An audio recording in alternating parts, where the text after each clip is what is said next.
Okay, and with that, good morning, everyone, and welcome to our WESS Forum for June 2026. And I know it's been some time since we last met, but we're here now, and there's quite a full program.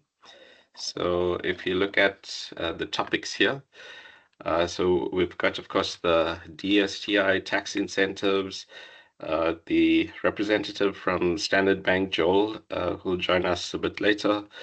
Then Priyan on standards and regulatory updates. We'll be looking at our de-risking program, which is much further along now. And then, of course, integration with the circular economy and the newsletter and website and all of that. Okay, so it's quite a packed agenda. So I'll be keeping us to time over there. And yeah, please excuse my nasal flu recovery voice at the moment. Okay. Okay, so just a quick update to begin with. And sorry, before we do that, so the session is being recorded, and please do go ahead and introduce yourself and your company and your role there in the chat. So please go ahead and use the chat and say hello to everyone. Okay. Okay, so jumping straight into the updates here. So of course, um, as I say, it's been a while since we had the forum. And what we've been working on in the background quite closely is, of course, there's the de-risking work, which is now, well, there's really 7 of us, if I count myself as well. And so the skills, putting that skills together, that team together, that's taken the time, and now we have the skills in place. And of course, the site visits, there've been something like 11 odd site visits. And so the preliminary findings have sort of given us the shape of the de-risking.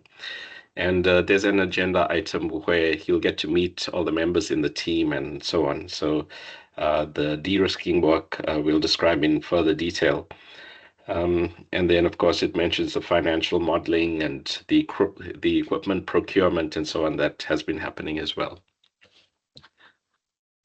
And just please do go ahead and admit the people joining. Right, I'm slowly losing sight of the attendees there.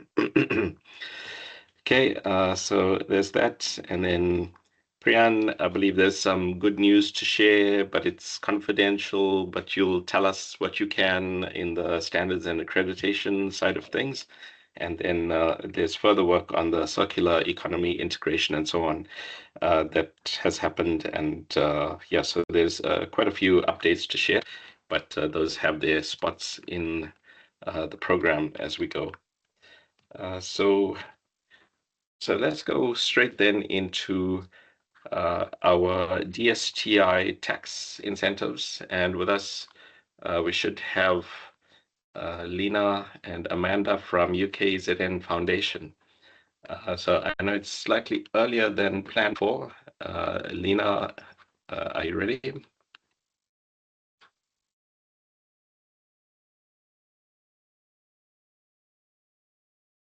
So there's been a bit of shifting around in the program. So maybe, Priyan, would you like to kick us off with the standards and accreditation work? Sorry, Radhir. I'm not sure if Lena is with us. Okay. But I do have the presentation ready if you want me to just present for 5 minutes. Okay, sure. Please go ahead. Okay, let me just share my screen. Okay, so basically Lena can take you through the actual workshop that's happening on the 24th of June, but I'll just want to share quickly the tax incentive that's being offered by the DSTI. And sorry, Amanda, maybe you want to mention about the foundation and your role there and the other things that happen at the foundation. Yeah, sure. I'm the senior accountant at the UKZN Foundation. So we are a separate entity to UKZN, Basically, our foundation is responsible for bringing in bursary funding, donations, all philanthropic funding, and we channel it. All the money goes to the university and the students and the departments and different colleges. So basically, that's a functioning in a nutshell of the foundation. Yeah. With regards to the workshop and specifically to DSTI, that's happening on the 24th of June. It's basically bringing together industry and the colleges to benefit from this tax incentive that they are providing. So basically, they're promoting a scientific and technological research and development, and they're incentivizing companies, basically private sector, to invest through UKZN, where UKZN takes on the research and development function for these companies. So a quick example would be if UKZN has to do research and development for a company to the amount of 100,000, the incentive that this company would get back would be 150%, which is 150,000. So this is big for companies because their deductions are very limited. They only get expenditure deductions and it's limited to 100%. So yeah, this is quite big for companies. And obviously, as the monetary value goes up, you can imagine if they invest 1 million or 2 million, that their actual deduction will be much greater. So it works twofold. As much as they get deductions on the expenditure, they also get a deduction on the equipment that they purchased and use for the research and development. Usually companies get a write-off of 20% each year. This accelerated tax deduction allows companies to get a write-off of half in the first year, 30% in the second year, and 20% in the third year. So in monetary values, with a quick and simple example, if they had to use 100,000 to buy equipment, this is the tax deductions that they'll get in the first, second, and third year. So that's basically the incentive that DSTI is offering in a very simple way. So you have to remember that this is a deduction. There's no actual movement of money. So when this company does their tax returns at the end of the year or end of their financial year, this is a deduction of their tax. We don't give them any actual cold hard cash, neither do they get anything back from SARS in cash.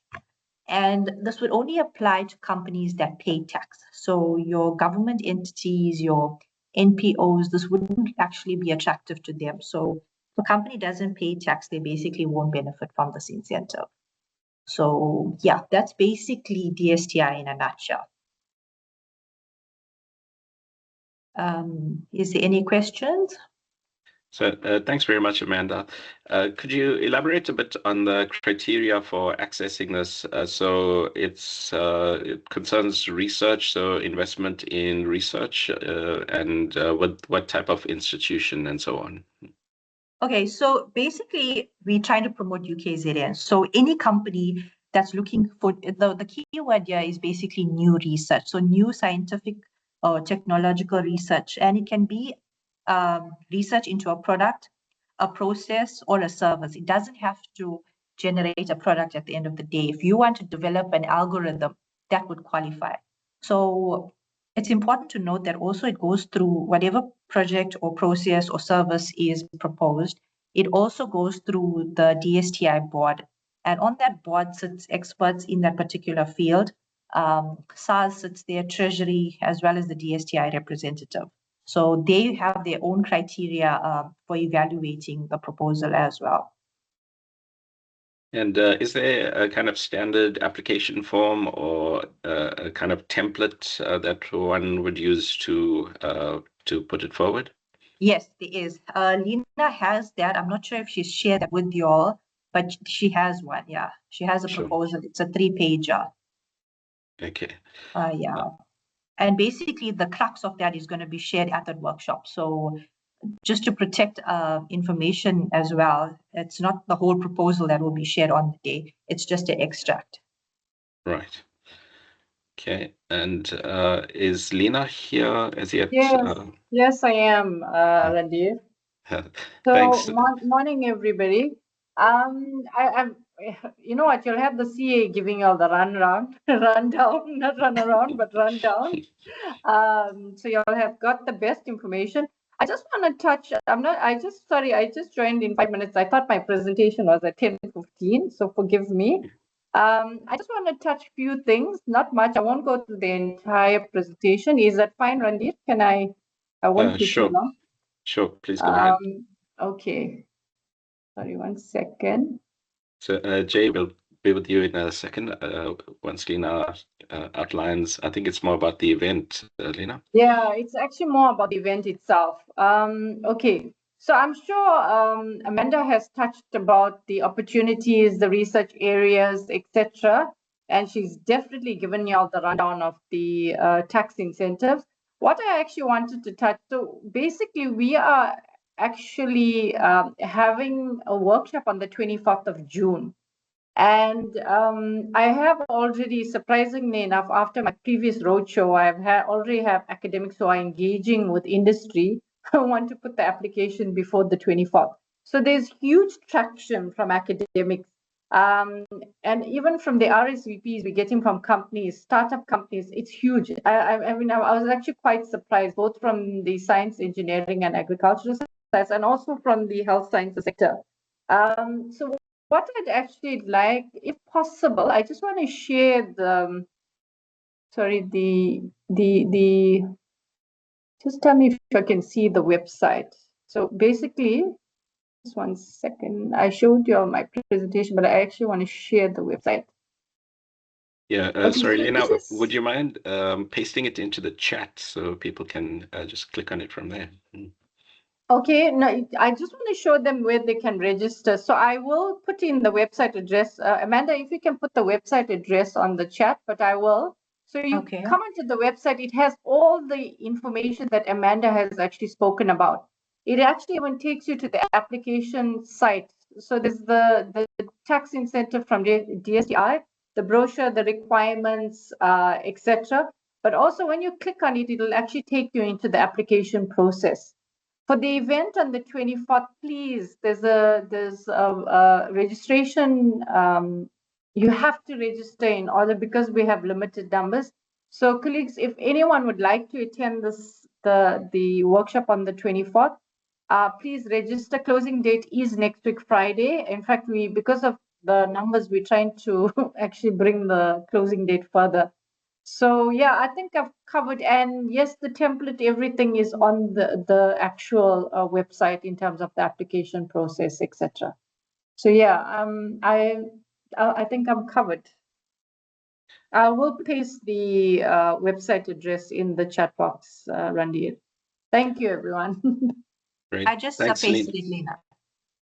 Okay, thank you, Amanda. Great, thanks very much. Jay, you have a question there?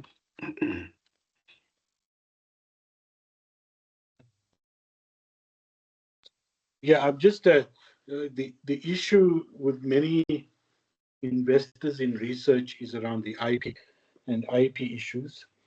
How is that handled in this process? You know, who owns the IP and all that kind of stuff? Thank you. Sorry, I think Amanda, can I take that question? Yes, yeah, sure. Okay, and then just add if I missed out anything from our meeting with the IP office. So UKZN has an IP office. It is called UKZN Incubate.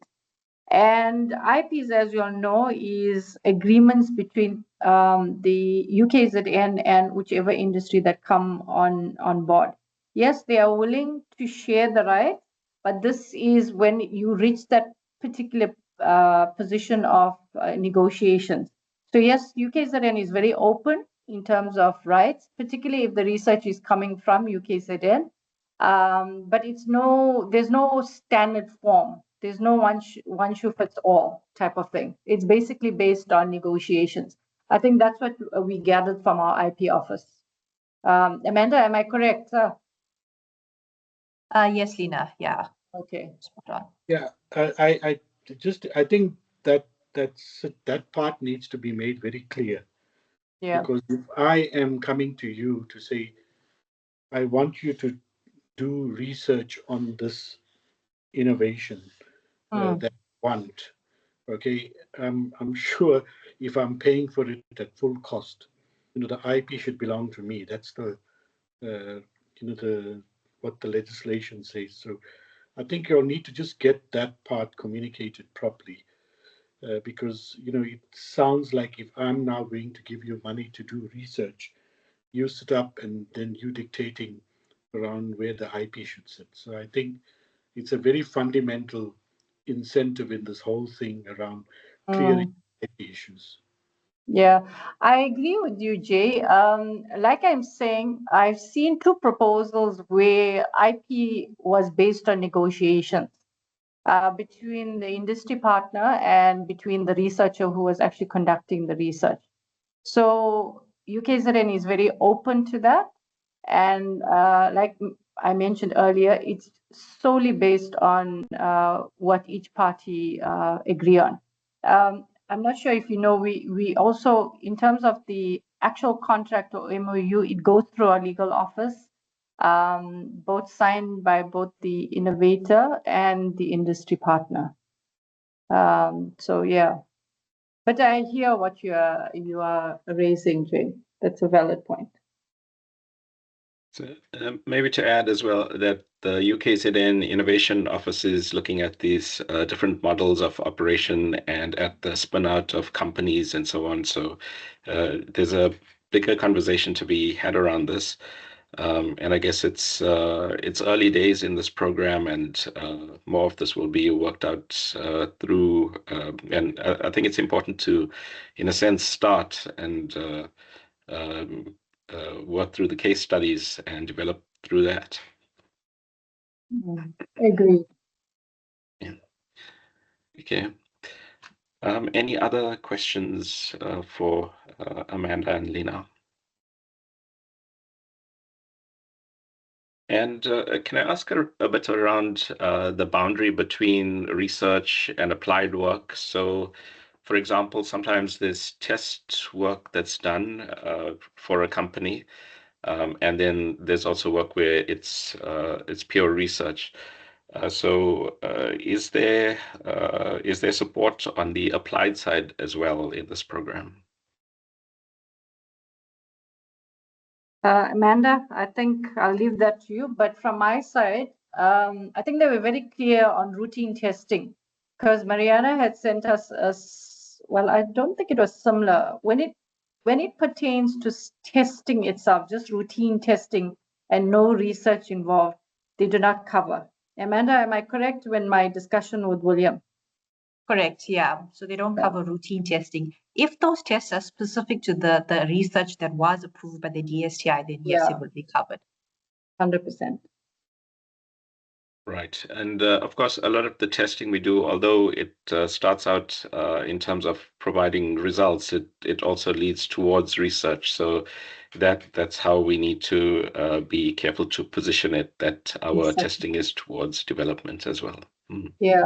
You know, Randy, what I gathered from our meeting with William, it's basically your proposal. If your proposal can meet the requirements, they're not going to fuss. And once it's approved, remember it goes through a stringent board of various boards at DSTI. So once it's approved, I don't think you're going to have any issues. So even if this routine testing, like Amanda said, ties into your research, I mean, Randy, you come with a lot of experience in terms of research. They're not going to, trust me, they want projects to come through.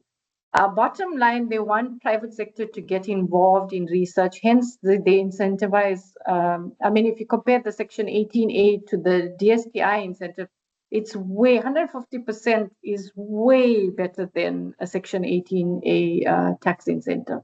So I think from their side, they're willing to negotiate. From my understanding, and they want more industry partners. So yeah, I think. It's totally dependent on your proposal. Mm. Thanks, Lena. Any further questions for Lena and Amanda?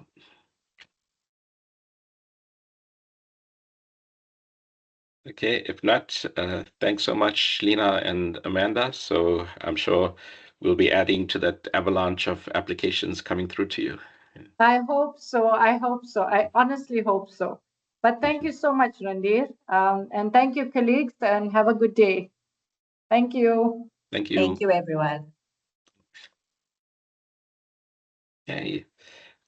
Next up, Priyan, would you like to take us through the advances on the standards work? And I hope you're well. I have, okay, so what we thought is that in this session, it will be reoccurring in every WESS forum where we are able to just maybe share some of the updates that are currently happening with in terms of standards, policy, and regulatory updates. So this one is pretty short, but I think it's quite vital to share right now. So Randir, can you see my full screen? Yes, it's quite clear. Thanks, Priyan. Okay, thank you. So as you know, we've been working a lot around standard revision application in the South African context, but also looking at product and management standards for all of the products that can classify within the water efficient sanitation solution terminology. So I'll just provide some updates regarding these particular standards at the international and local context. Around proposals for certification for WESS and NSSS, the validation of WESS as an interim, as well as some water quality guidelines. So I've been very involved in the ISO 3500 revision, spanning over almost 3 years now. So the international standard was published in 2025, August to be exact. In it, and some of you may be familiar, in the original standard, there were 3 classes of systems. The household units, which were class 1 being non-biological back-end processes, class 2, the with 1 or more biological treatment processes, and then the class 3, which was your community scale biological backend. In fact, at that time, it was regardless of whether it had a biological or non-biological backend. But what we found is that although not really in existence in industry, but we wanted to promote innovation around a community scale thermal backend treatment process, and hence the introduction of another class, class 4, as stated here. So in terms of testing requirements, it generally was the same. We did make the test methods more relevant to testing capacity around the world. But ideally, it was not reducing the integrity of the standard in terms of checking the safety and performance specifications of it. Now, if you look at the South African context, and as many of you as technology developers and providers, most systems are at a community scale and biological in nature, in which case you have at least 1 or more biological treatment processes into your treatment chain. So we have currently proposed, in fact, just yesterday, we had the working group meeting for the SANS 3500 proposal. And what we have suggested here is to remove the class 3 from the South African version of the standard and align it to a new standard that is relevant to water efficient sanitation solutions. Now, this is not a design standard unlike SANS 3500, but basically addresses all decentralized and off-grid treatment solutions that manage and treats the accepted input, which at least must be at a minimum of human waste, to the required designed parameters for safe reuse on site. Now, this has also been accepted at the SABS standards approval process. And ideally, what it looks at is treatment modules that can be prefabricated or non-prefabricated. configurations that can be amended to site conditions. So we are not dictating or being prescriptive about the design, but ideally it looks at safety, performance, and sustainability considerations. And if it is biological in nature, the sludge characterization and disposal methods are important aspects. So whether it is actually valorized or disposed to needs to be integrated into the standard. So what is the SABS processes are generally long, and despite it being a national priority, we need to look at it's sequentially. So right now, because SANS 3500 is within our norms and standards, we are looking at revision of that standard first, and then we'll move forward with the development of the WESS standard. And I will be looking to all of you as experts, not just from an innovation point of view, from a regulatory aspect, from a testing point of view, where can we, develop the standard that makes it relevant to market maturity right now and allow for implementation of this technologies at a wider scale. Okay. So other standards that we've been working on is the SAN 1733 revision, which speaks to low flush water closets. In fact, we've removed that terminology from the standard as well. It's still at a working group stage, so I'm not going to share too much, but it is being revised to the relevance of looking at low flush technology that can be connected to sewage infrastructure. So your general sewage infrastructure, the way waste goes to your wastewater treatment works, but also looking at low flush toilets that can be integrated into WESS solutions and non-sewage sanitation systems. We did develop an expanded testing protocol, which we are trying to validate with technologies, just to ensure that you as a technology provider are provided with added information about your system performance under varying operating conditions, to either improve or understand the context in which it's applied and make decisions around application. And then further to that, the ISO 24521 standard, which is a management standard for basic on-site domestic wastewater treatment systems, has also been reviewed last year, and the publication is out. And we will be submitting also a proposal to review the standard, either as an identical adoption or with modification. Now, this is just relevant. It doesn't have any performance specifications, but it does relate to management of such a system and then can be relevant to any off-grid or decentralized wastewater treatment systems. We will do this in concurrently with the proposed WESS standard to ensure alignment, but no duplication of information. Okay, so with respect to this, and this is just a proposal based on the research we've done thus far, is looking at an envisaged certification pathway for WESS and NSSS in South Africa. So ideally, what we see is that if we eliminate the class 3 out of the ISO 3500 standard and it sits within the SAN WESS standard, there is a potential for you to eventually migrate to ISO 3500 as your system matures and testing capabilities available. But you could also remain within this class. And I think it's important to note, and we've mentioned this many times, that there's no one fit for all. Every solution is fit for purpose. So I think it just makes it relevant for you as a technology developer to understand the context of your solutions, maybe more than one as well. But bearing in mind that certification does come at a cost, and it is the responsibility of the manufacturer to undertake the certification costs.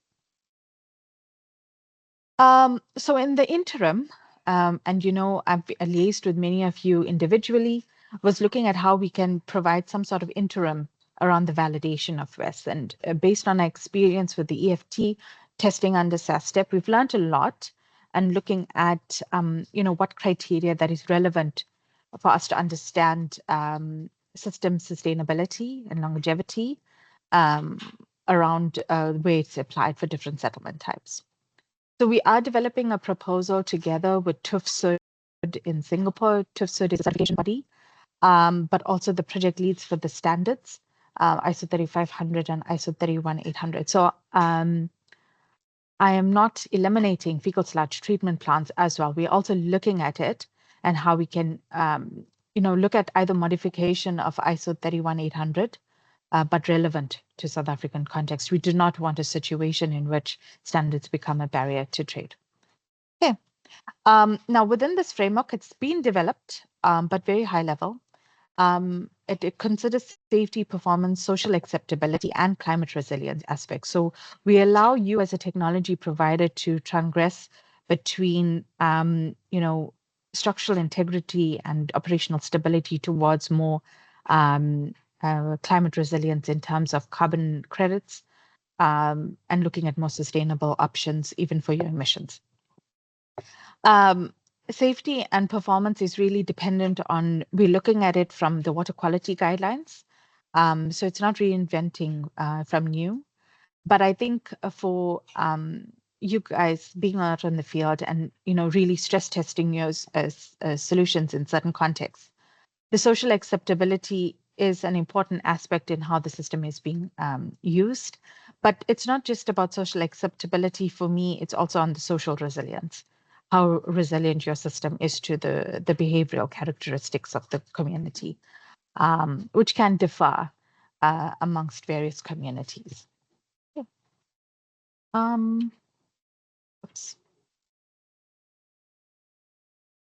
So the proposal that we are submitting or developing together with the WRC is looking at, once this method is validated, and we are hoping to invite technology providers within the WESS Forum to be our case studies, is that we can, the methodology can be done by DWS approved independent assessor to ensure that testing is efficient, it becomes independent and more reliable as you prepare for certification.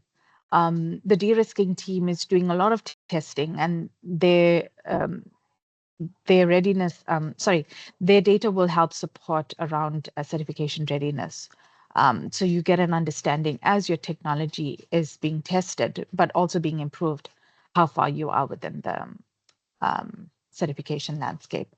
I know standards, and I know many of you complain that it is quite a difficult one, and it's a scary thought, but certification does build confidence in your systems. And I know from an implementing point of view, most municipalities have stated that certification is important. So we want to also build the ecosystem, but do it in a sustainable way that becomes achievable and affordable.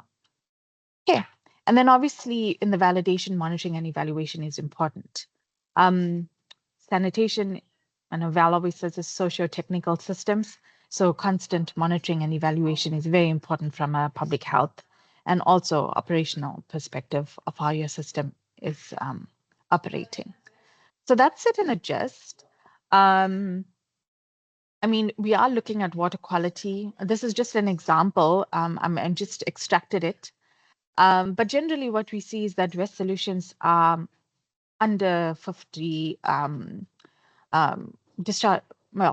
recirculating or discharging about 50 kiloliters per day, hydraulic design.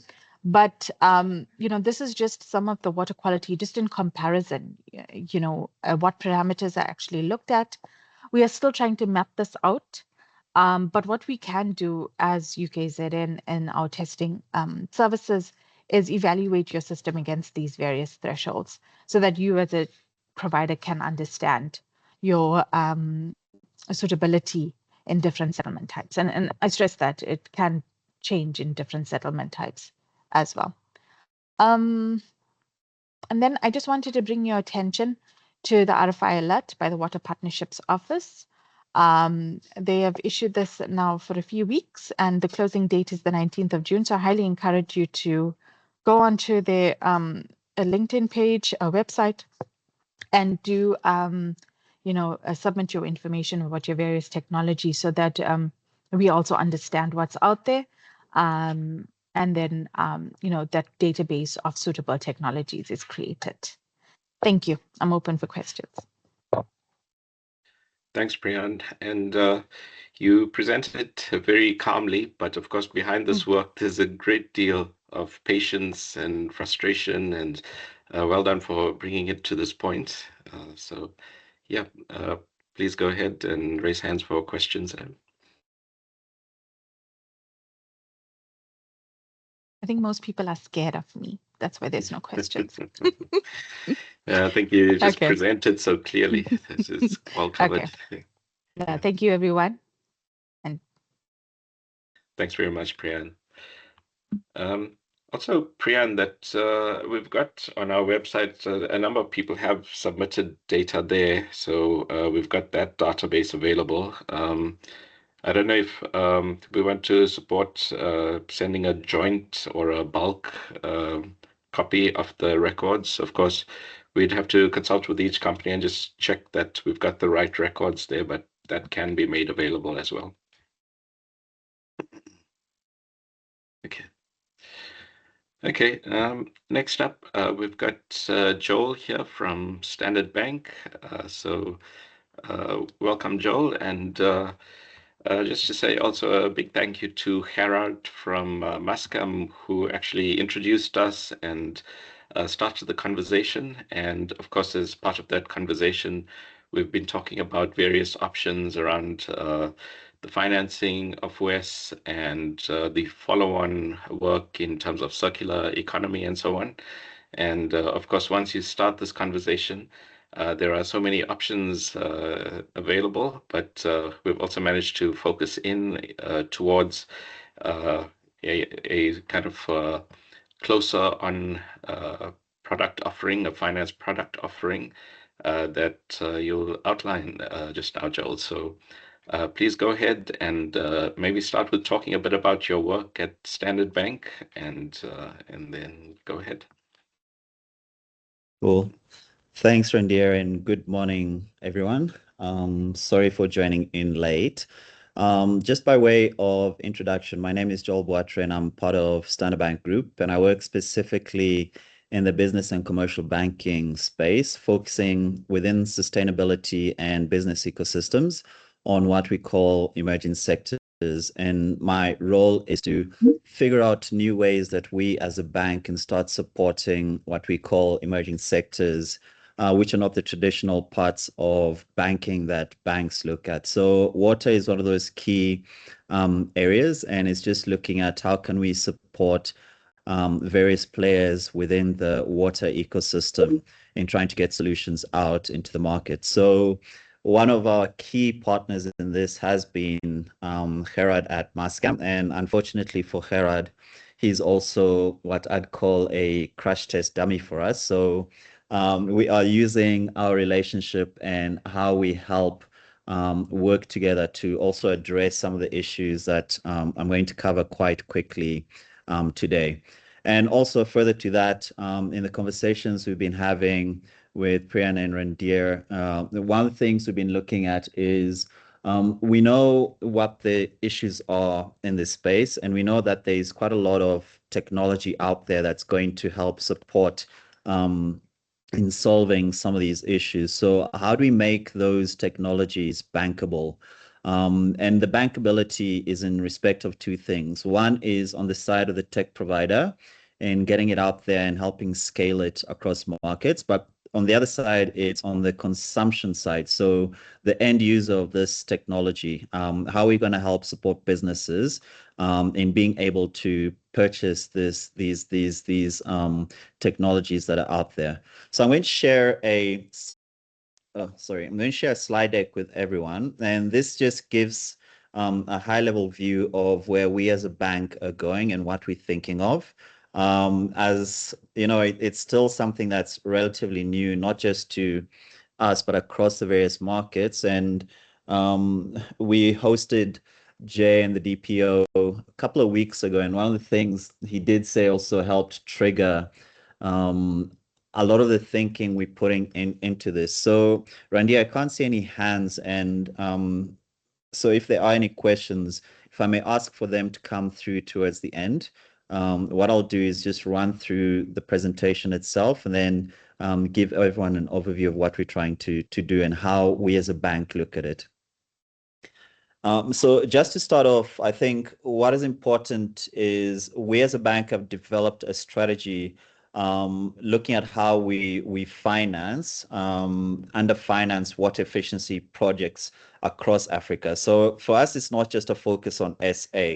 We're in 21 other markets, so it's important that whatever we do in SA, we're able to scale or at least roll out into any other market. So the framework that we're looking at here is helping us as a bank transform the technical uncertainties into measurable performance data, which will then help us look at financial products off the back of that. So I'm sorry if what it sounds like is a lot of tech finance jargon, but it's important to understand that we need to look at it from that perspective. So what we're starting off is with Randir and team who've put together a framework around what technical requirements are in place for us to start de-risking the solutions.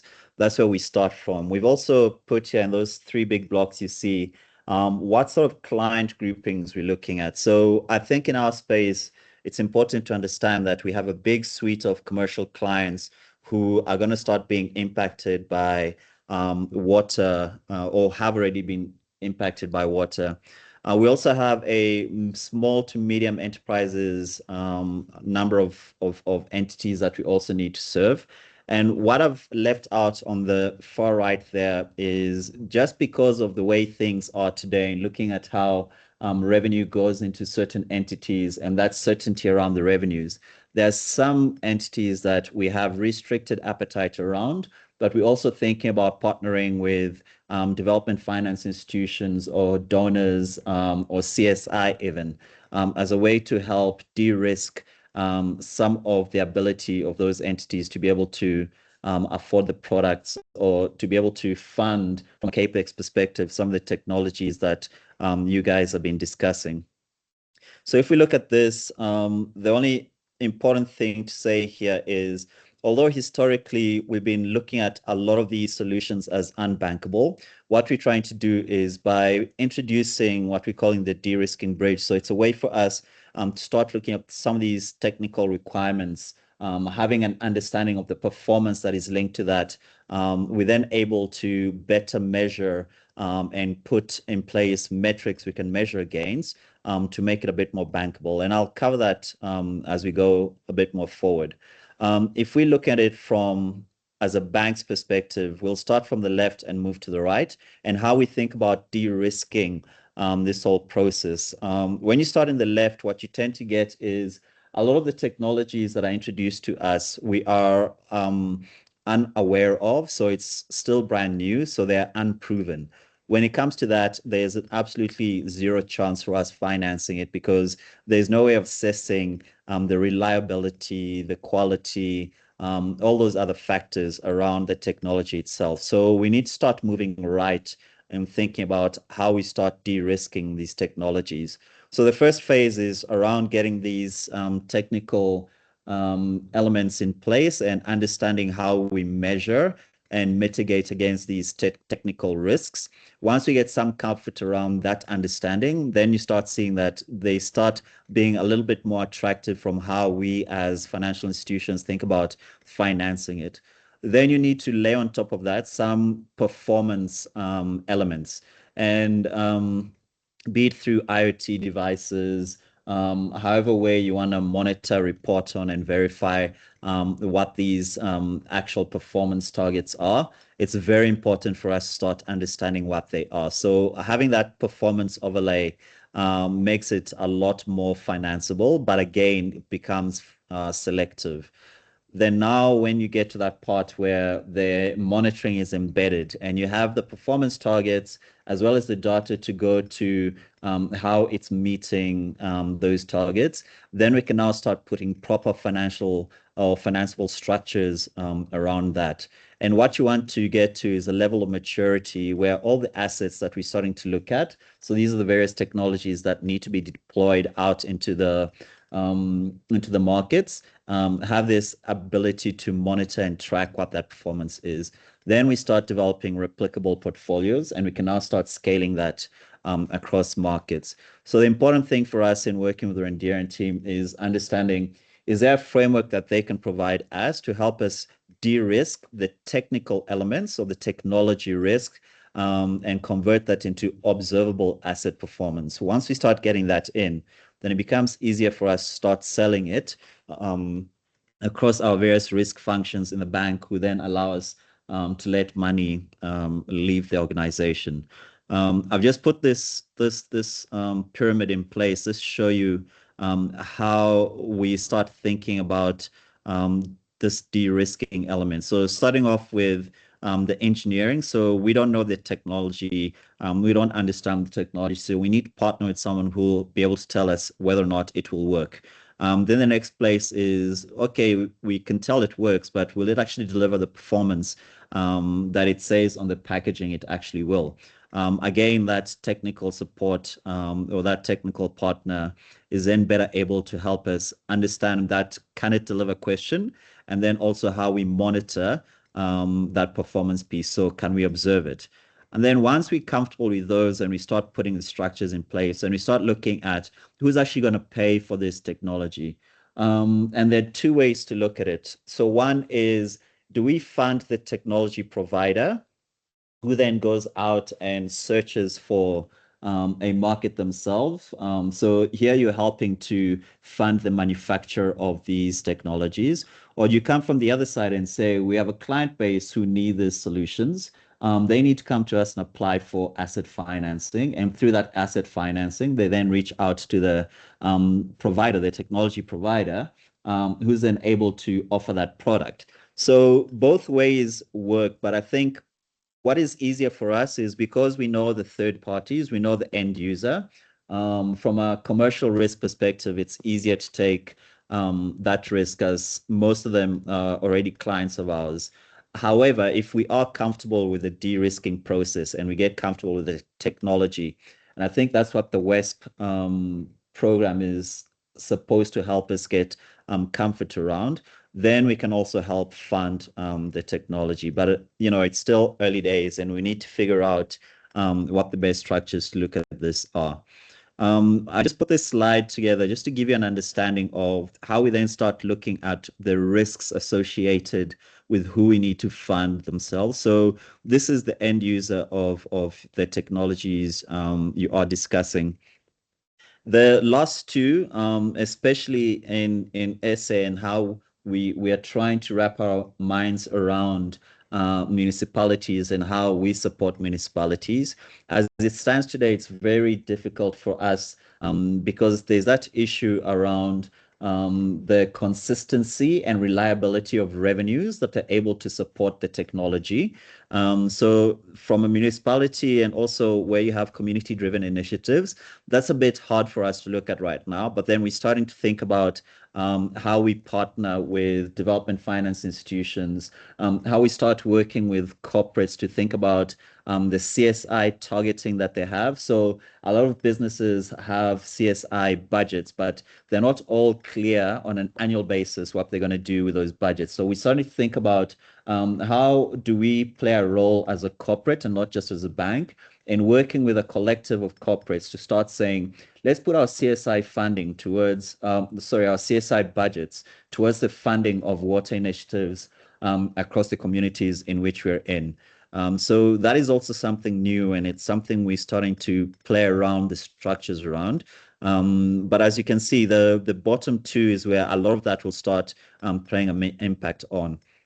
When we start looking at the markets we as a bank are comfortable in financing, then the technology itself becomes a key opportunity to tap into these various markets. As I mentioned, commercial clients are the ones we know very well. The mid-market businesses and the enterprises, we're getting better at understanding them. So it's easier for us, it's getting easier, sorry, I should say, for us to fund them.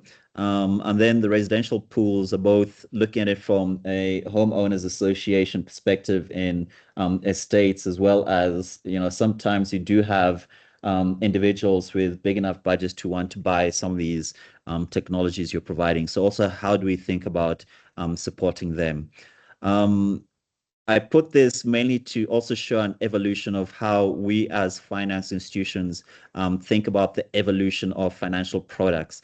So as I mentioned earlier, when it comes to products we don't necessarily know, but we have a base level sign off from a technical audit, then we offer them just basic core asset financing. But if you want to create targeted products, which is what we're looking to do. We're looking to do either green asset financing, which is a sustainable financing product, or a sustainability linked loan, which is point number 3 here. Then we need to start tapping into these two. And the most important element for us to start creating these products and being able to measure and track the impact we're doing with these products is that thing around, can we understand the performance levels, and can we track the data points and report on those data points along those performance levels? The other financing products are how we look at different sides of this ecosystem. So I've mentioned how might we potentially start funding the technology providers. But there's also a view of what as a service, and we need to create sort of ring fence solutions about how we start getting the revenues in to support the funding of these what as a service products, and then how we partner either with development financing institutions or using other forms of capital, start creating blended financing products.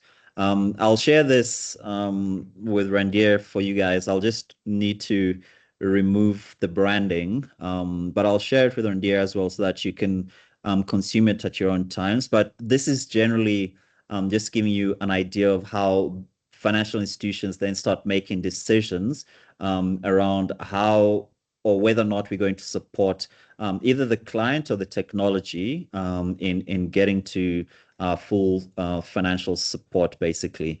And then this also gives a go, no go. So it partners well with this slide in what are those key triggers which say, absolutely, if this is in place, we'll look about funding it. And what are those no-go conditions which say, the technology is unvalidated, we're definitely not going to look at it. From an O&M perspective, the party who's been hired to do this or who's utilizing this not contractually accountable. Do we have a look through to what those contracts look like, what those agreements look like, etc.? If we're not comfortable around that, that's also obviously a no-go decision for us. And then things also like the regulations, what do they say? And is this something that is going to link back to us as a financial institution from a reputational risk perspective? So yeah, and then also, how we think about the risks involved in this space and how we mitigate against those risks, and how we as a bank then think about acting off the back of those mitigation items.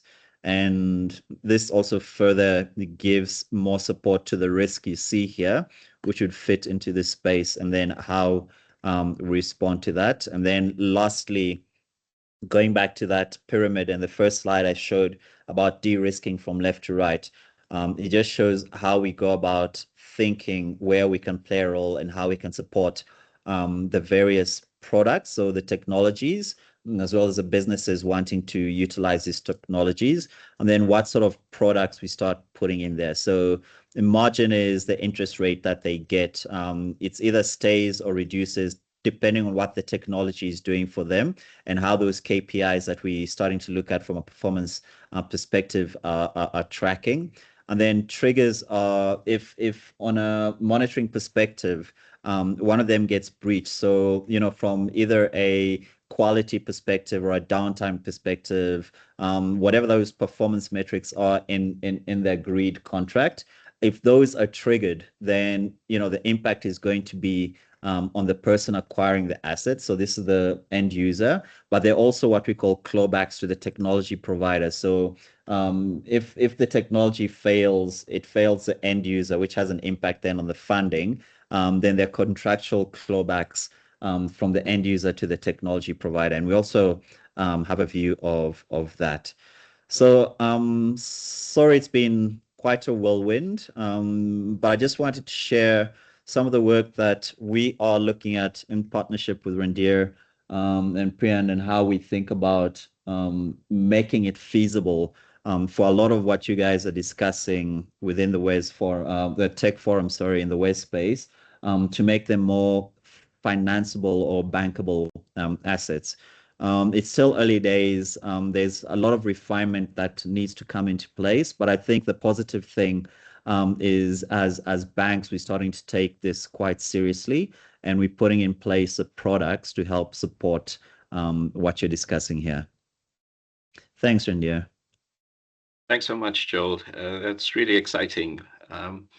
So while I'm waiting for the hands to go up, if I can follow up on the different models of finance provision. So I guess part of it is the site owners. So the site owner financing is perhaps the clearest one, where you have a site owner who wants to implement WESS, and you're looking to finance that. But also as part of that financing discussion, I guess there's some kind of scorecarding that's used. And if you are reviewing the site owner's engagement with the WESS provider, and then the WESS provider's experience and units out there and engagement with de-risking and so on, perhaps that would factor into the weighting in the scorecarding. Would that be one of the approaches there? That is absolutely correct. So you need to split it into, in our terminology, to be the counterparty, which is the site owner, and the developer, which would be the technology owner. So we'd have to get comfort around the technology owner, and that's where a partnership with you, for example, comes in play, with giving us that comfort around the technical elements of that WESS or that developer. So once we get comfort around the developer, the second part is, are we getting comfort around the counterparty, so the site owner? And that's more of a risk or a credit risk, as well as a reputational risk. There's a whole bunch of risks from a banking perspective that we look at it from. So yeah, those are the two elements you have to think about when you're putting that mind on. It's the developer being the tech owner and the counterparty being the site owner. Thanks, Joel. Other questions? Please go ahead and raise hand.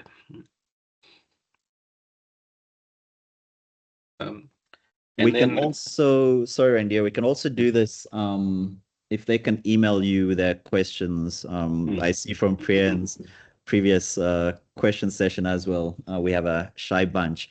But I'm happy to get any questions from you via email, and then we can give a more detailed response in that way. Right. Yeah. I know you mentioned an 11 o'clock hard stop, but I think there was a bit of time shifting. So was there, because the next presentation is on de-risking. Yeah. No, unfortunately, not at all. The earlier meeting was just a last minute urgent one, but my 11 one is with clients, which I can't actually shift. Okay. Okay. So there are certainly some follow-up questions. So we'll be writing to you soon with those, and please be invited to the next WESS Forum as well, Joel. Thank you very much, and thanks everyone for giving time out to listen to me. I'll speak to you guys soon. Great. Thanks so much, Joel. Cheers. Bye then. Okay, so going back to the program, so we've got the WESS de-risking and infra track. So, so I've mentioned about the de-risking group and the 7 of us. So that involves a few things. So that involves going out to site, collecting the samples. It involves working out the analysis approach, and it's been, you can say, a few months of working through the different options, because it's not just about going to a site and collecting samples and then writing a report. It's about trying to figure out what is the protocol here, what is the standard approach, what are the key things that keep emerging, because one needs to develop some kind of consistency in evaluating the tech. And of course, that's in a sense a very early precursor to the work by Priyan and in terms of standards. So that's a kind of mature version of that. But in terms of de-risking, understanding what what kinds of mitigations are needed for the units to perform as expected, that's a key part of the work there. And of course, this team is not looking at overall performance only. A lot of the work involves estimating what's going on in the compartments towards unpacking the issues that are arising. So sometimes the same issue surfaces in different ways across different types of tech. And then are there clear mitigations that can be applied to de-risking that unit? And of course, I guess Joel's presentation was a fine segue into this topic because, of course, technical de-risking also leads to the financial de-risking. And of course, there are other aspects like Joel touched on. But in terms of the technical de-risking, yeah, I should stop rambling here and introduce you to our de-risking team. So I've mentioned the seven of us, and I think up first we have Russ. So each team member will introduce themselves and describe in a few minutes the type of work involved there. So is it you first, Russ? All right, thank you so much, Prof. My name is Ras Ngosa. I'm a postdoc under Prof. Randir. I'm working on the disinfection, different method of disinfection. Currently, I'm trying to optimize the electro disinfection. I'm still doing some lab work before the deployment, the on-site deployment. I'm using the hydron electro disinfector. During the presentation, you will see it. Thank you. So I think please go ahead and start presenting, and each person can do so in turn. You should be able to share screen now. Yeah, can you see my screen? Yes, thanks. If you want to switch to presentation mode. Right, thank you, Prof. So as I was mentioning, this is the WESS de-risking team. Prof has already said there is 2 postdoc and 4 masters students, including our line manager, Prof. Randir. So we have developed a certain de-risking protocol. We are working as well on the disinfection techniques. There is a broader modeling framework, sensor robustness, the infra-track data portal, sludge management, microbial instability, and greywood. So for me, I'm working on the disinfection, paralysis, and tech intervention. We have Riona, who is working on the microbial analysis, Mohamed, modeling, and we have Listen, who is working on the sensor, soft sensor. And sorry, we have Kolisi, who is working on the sludge management and valorization. And we have Glossage, greywood. So as I mentioned, we have already developed a certain de-risking protocol after the site visit and whatsoever on-site testing and visual monitoring we have done so far. So the de-risking protocol is a structured step developed to identify, assess, reduce any risk in the WESS system. It has 7 phases and 17 steps and 6 protocols. So each protocol has its own focus. Yeah. So in terms of the disinfection, so as I mentioned it before, we are dealing with electro disinfection. Why the electro disinfection? The role of it is to remove the pathogenic microorganism, to reduce the chemical oxygen demand, to oxidize ammonia, sulfide, and other reduced compound. And the key factor is to improve odor and color, because most of the site, even after disinfection, we can see some of the water there's color. So the big advantage of it is this one doesn't need any chemical dosing, and it can do a fast treatment process, can reduce chemical residual. And the equipment that you can see is the hydron disinfector, which is already installed in the lab at WASH R&D Center. So the principle, it relies on the electrochemistry, whereby we have a certain electrode, and we have the anode and the cathode. We know, of course, that the oxidation is always happening at the anode and the reduction at the cathode.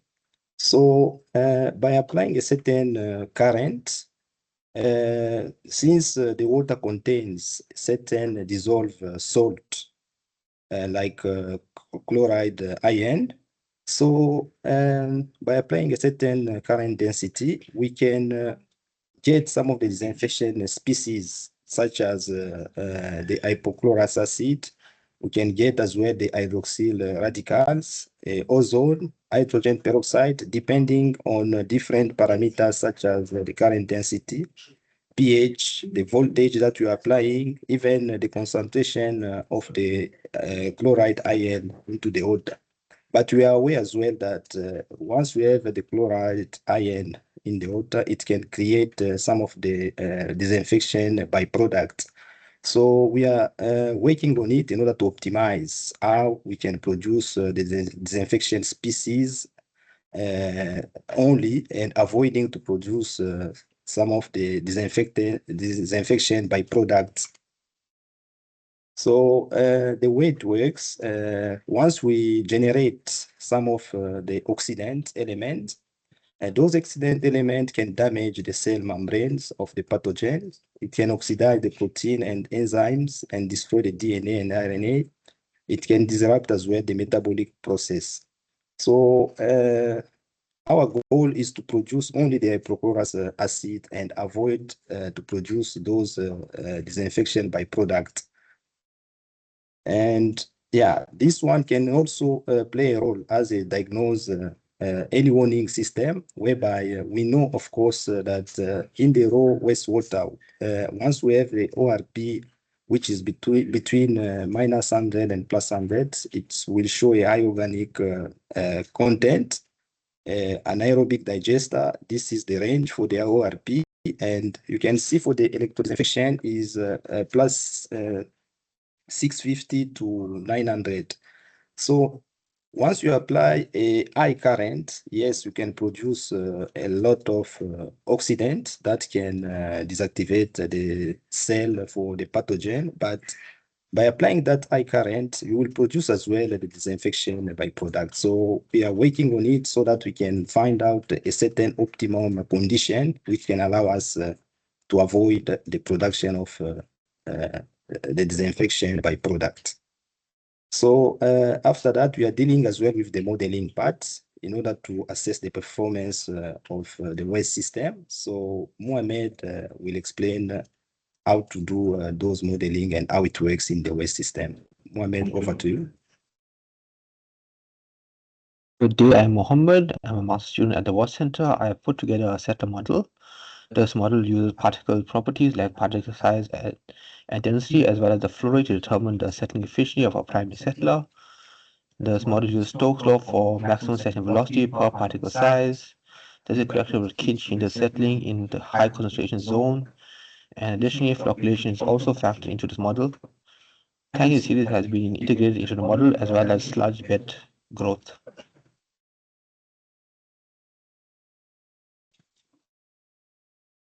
On the top, we can see the sludge bed growth at different hours. This reduces the effective cross-section area and results in reduced efficiency. On the bottom left, we can see a model compared to other settler models. In this case, they all share the same feed characteristics. This model is also within the intersection of the two colored zones. This is the expected operating condition for a primary settler. On the bottom right, we can see the efficiency drop over time due to sludge bed growth.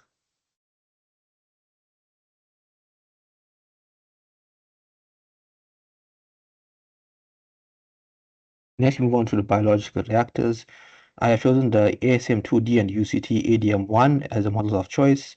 This was chosen due to the need to account for phosphorus removal and also avoiding the working with protein, fats, and carbohydrates are used in the ADM1 model.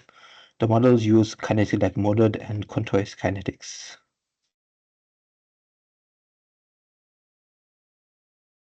Here we can see how each reactor reacts to a constant feed and a batch simulation. We can see population dynamics. For UCT ADM1, we can see the growth rate dominates the death and decay rate. Decaying bacteria form fresh substrate for other bacteria to use. On the right, we can see the ASM2D, where the population has a more balanced growth and death rate. When substrate is not available, population rapidly declines.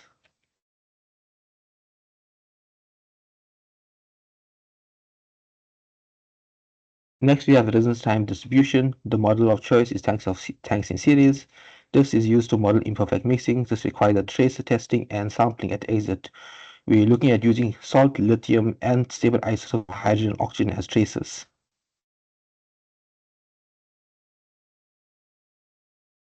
Real-time distribution allows us to effectively model these units without the need for full-on CFD models. We also want to go past the basic CSCR, which can have errors between 10 to 20%, as seen in the plot on the bottom left. On the right, we can see another simulation result. Here it shows how fast the system reaches its steady state. The delay in reaching steady state compounded with the numerous simultaneous reactions would cause a very different result. The use of RT brings simulation close to what happens in reality. Thank you.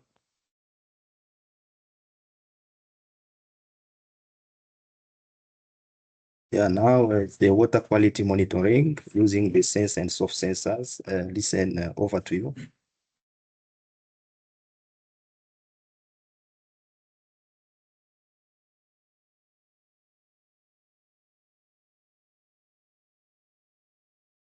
Listen, you might be on mute there.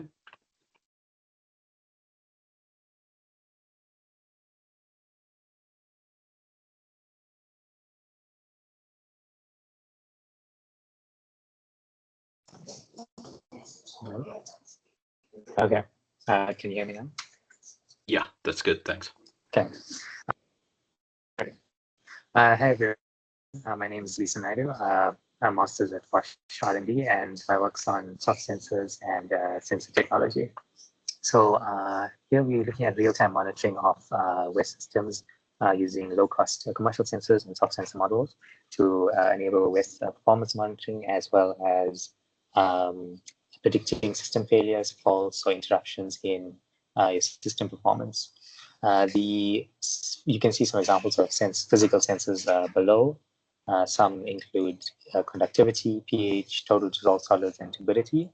These will connect to an microcontroller board. An example is Arduino Uno, and this will feed your data to a online database, which will then be used in a soft sensor model, which is currently multilinear regression, to output your complex water quality parameters such as chemical oxygen demand, phosphates, and nitrates, and hopefully more in the future. If you see some of the preliminary results, which show correlations from 0.53 to 0.99, this shows that increasing the model degree, which will improve performance, but cross-validation still needs to be tested. On this slide, you see some on-site testing for the sensors, as well as comparison with laboratory parameters. There's good correlation between the sensors and laboratory parameters with low error. You can see a low error of the highest error here being less than 25% for total dissolved solids, which does show higher area with higher dissolved solids in the system. However, this will be improved going forward. There are interference between some sensors, conductivity and pH specifically, but this is also being looked at. And ORP is not included in this slide, but showed also good performance between laboratory parameters when looking at disinfection stages. Last slide there.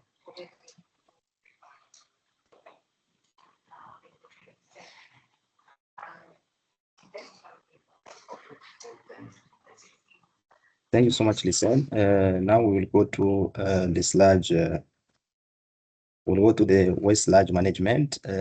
Kolisi, over to you.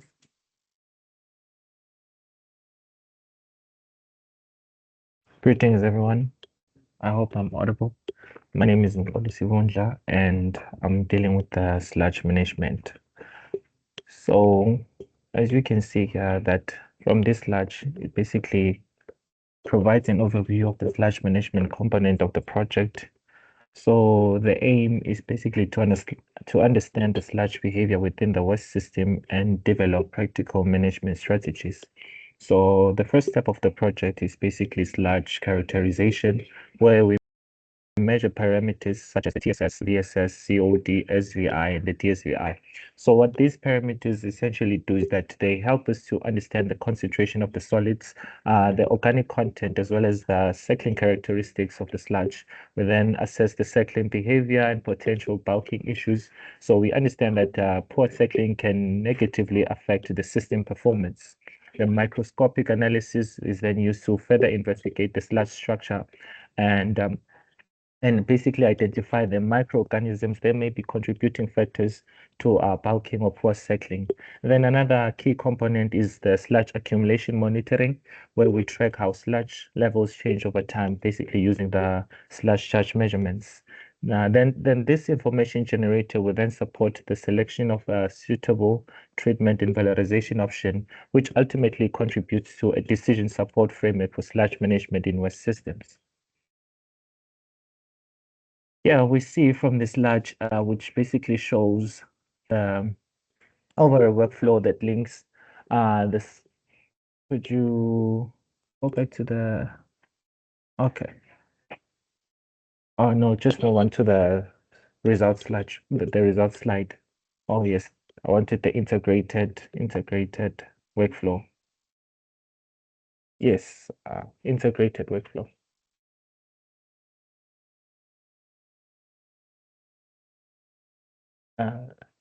Integrated workflow. Yes, that's the one. So this slide basically shows the overall workflow that links the sludge monitoring to management decisions. So we begin by collecting the representative sludge samples from the systems, and these samples, they undergo the sludge characterization and cycling tests to determine the physical and biological properties. The microscopy and microbial assessments, they help identify factors which influence the sludge behavior.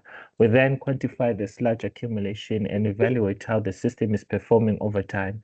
And based on the findings, the appropriate sludge treatment technologies can be selected, as well as the potential valorization pathways are then explored to recover value from the sludge, for example, through resource recovery or energy generation.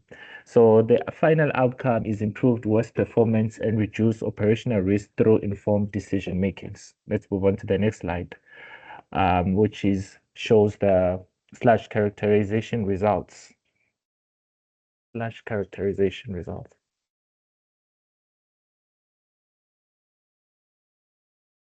Yes, that's the one.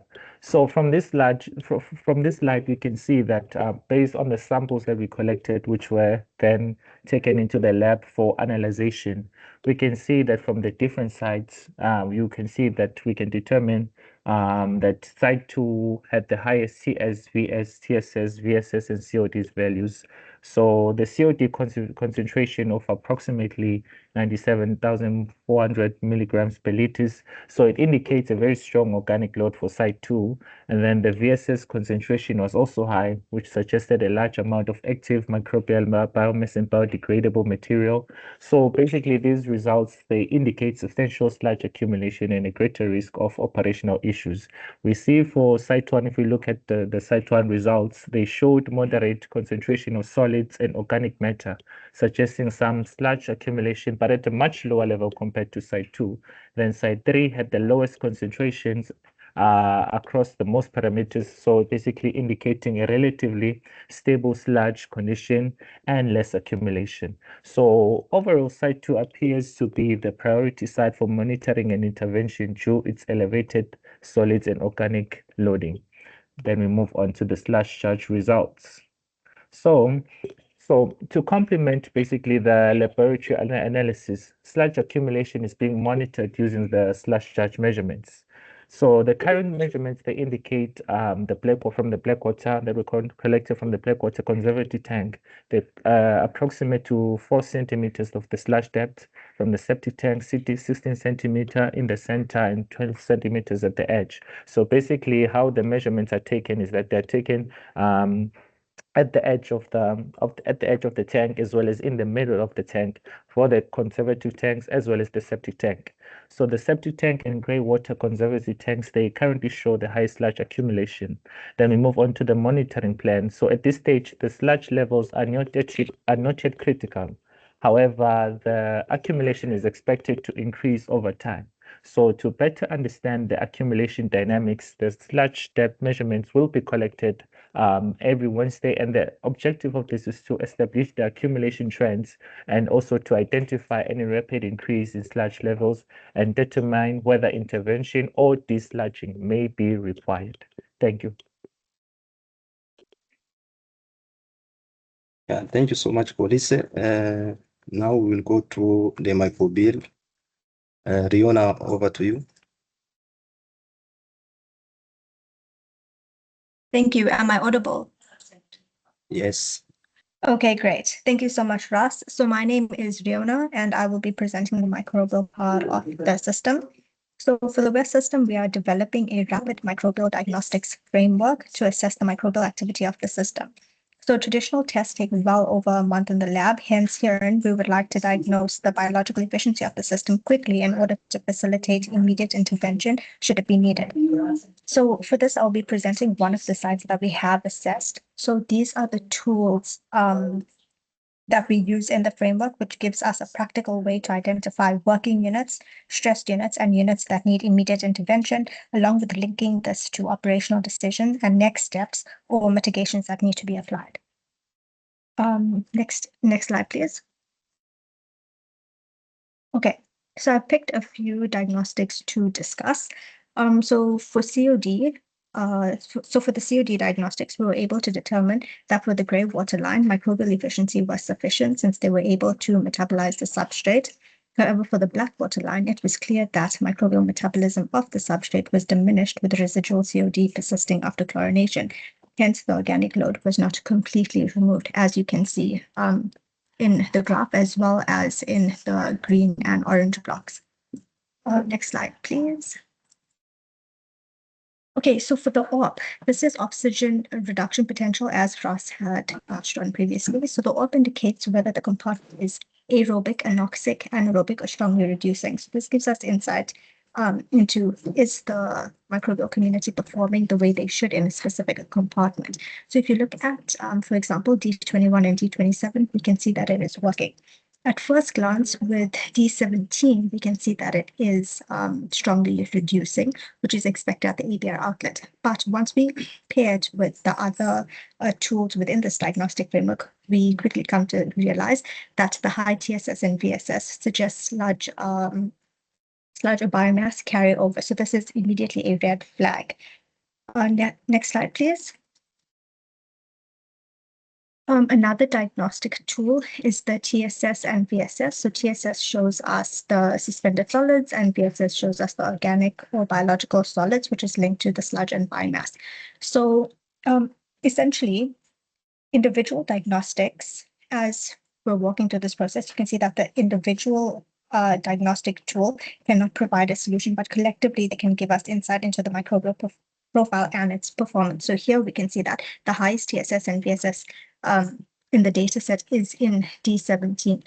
So for D17, the ABR outlet, this points to sludge washout or the biomass carryover, which we've already flagged. So all these tools together basically highlight this bottom.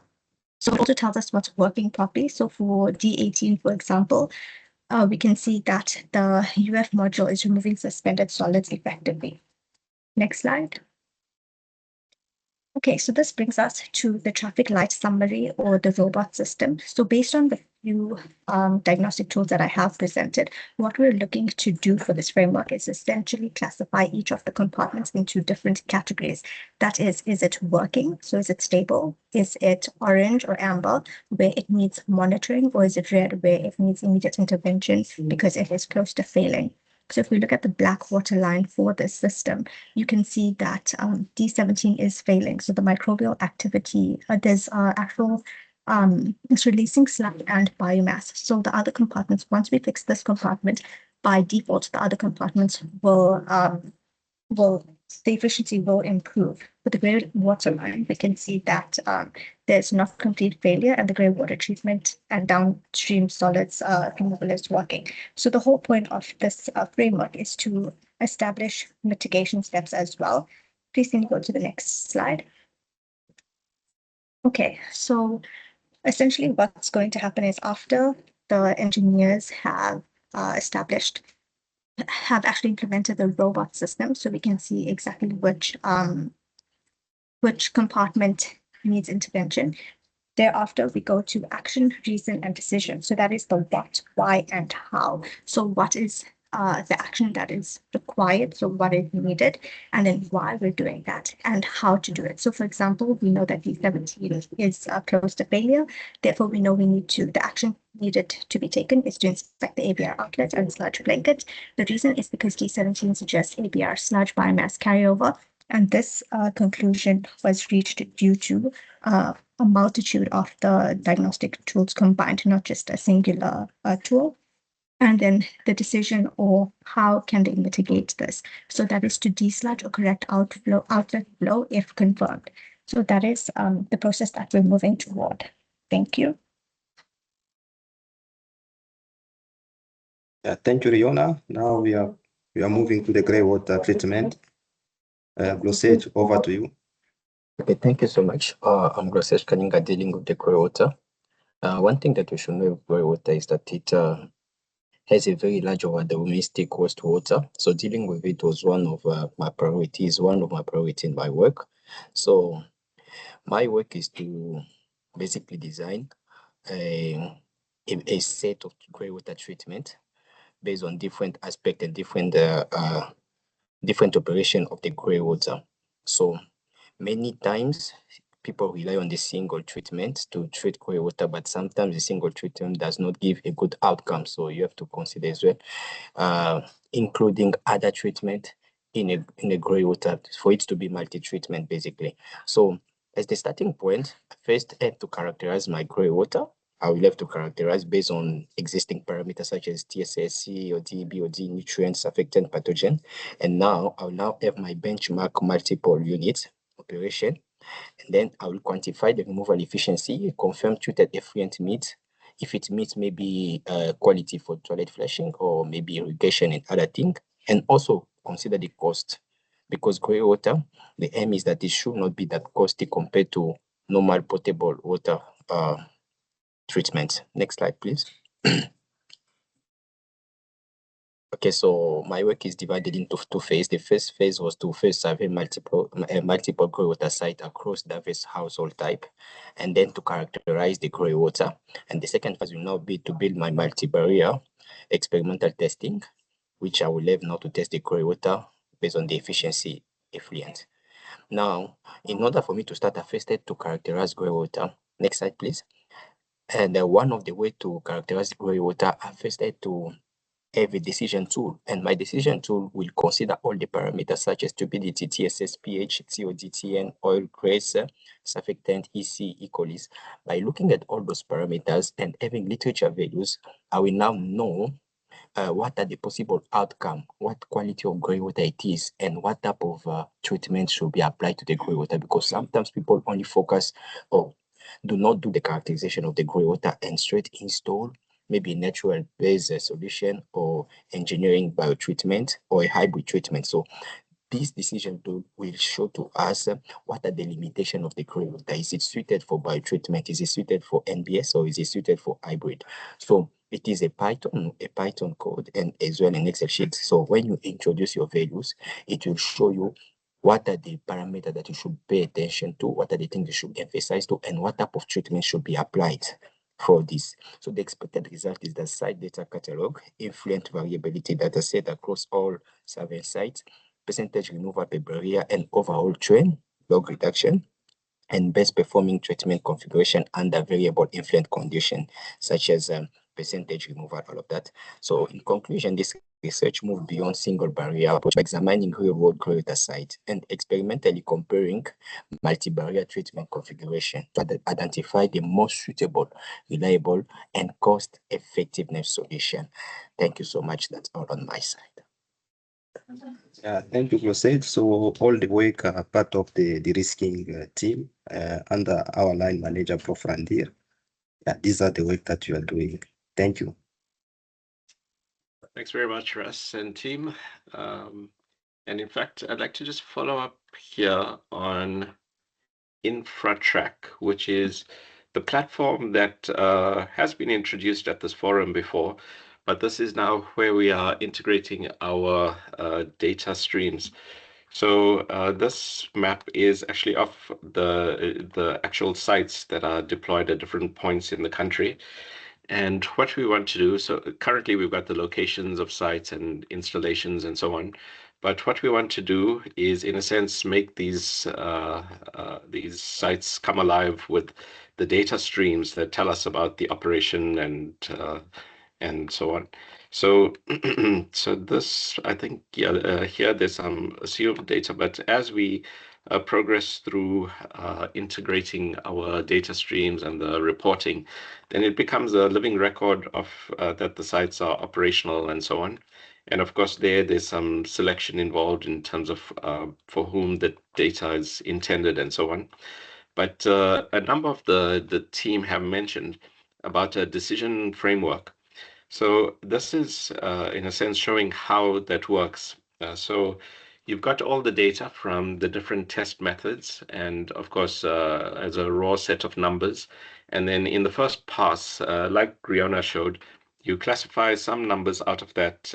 So in terms of some unusual outliers and so on. So you get some indication of where the numbers are somewhat different. And then we have the decision method that will map all that into a set of conclusions about what's happening at that unit. And from that second layer, we then map that towards the likely mitigations that are needed, and with the color coding to show the importance of applying that mitigation. So that is, if you like, how all the data would integrate together. And of course, you've seen different types of data, and there's Leeson with the sensors and the live stream of data. Some of it is at a lower frequency. So Lisa mentioned about weekly measurements and everything between. So as we integrate all that into this portal, it becomes a living reflection of where the system is, what's needed to translate it to fully operational. And so, in a sense, that site comes alive. So that's where we are moving to with this InfraTrack system. This is intended primarily for the WESS provider to keep track of the units or the site owner. And so currently there is real data on the system. And please go ahead and log in. So you may need to register your account.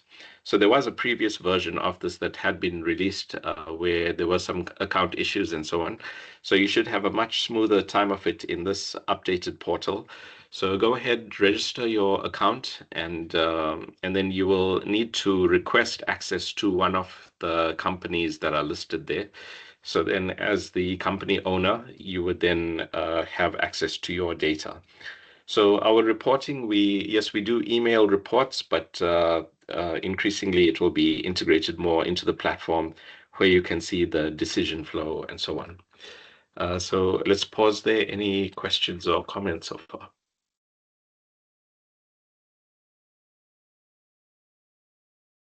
Okay, if not, in the interest of time, let's go ahead to the next one. So thanks very much, team. And let's now look at the circular economy aspects related to WESS. So Benton, are you ready to present?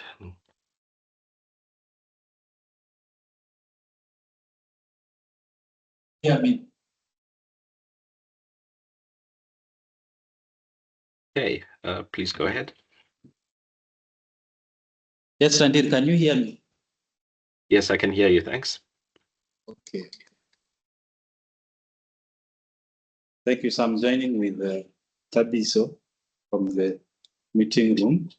I hope you can see Go my for it, screen. Ben. Yeah. Yeah. So this is the circular economy unit at WESS. So Sorry, switch it to presentation mode, okay?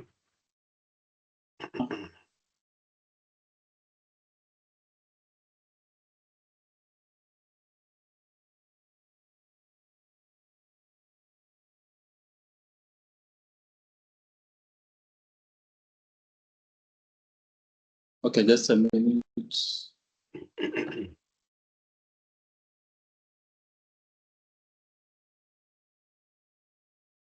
See up top where it says display settings.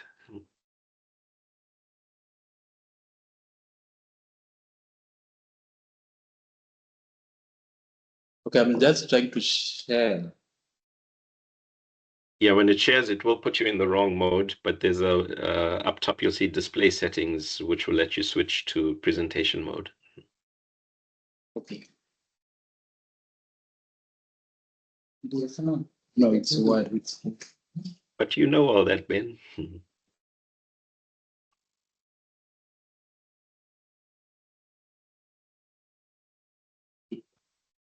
Yeah, you should be able to see it now. Yeah, all good. It just misbehaving that's a minute and it pushed me off balance. Yeah. So this is the circular economy unit. So we have Sam, myself, Nontlelo, Sinetemba, and Wendimu. So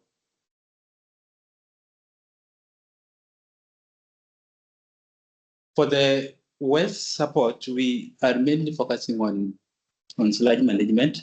And if you remember the presentation from Tolisi, where he talked about managing the sludge at the treatment plant. So our focus is mostly after now the sludge has been generated, then how does it get managed? Because the sludge management also presents a challenge to the WESS sites, especially if it's generated in large quantities. So part of the work that we do in the circular economy unit and with the other unit is now to come up with ways of managing these sludge, looking at whether it can be safely disposed or reused in agriculture, and in cases where the sludge is not like fully stabilized and still presents health and environmental risks, then we look at ways of maybe stabilizing it, but mostly through valorization to create products that can then be used in agriculture. So if then a WESS site wants to kind of valorize that slice, then there is need to look at the techno-economic and market analysis in terms of, is this something that can be economically viable in comparison to the current sludge disposal methods that are used.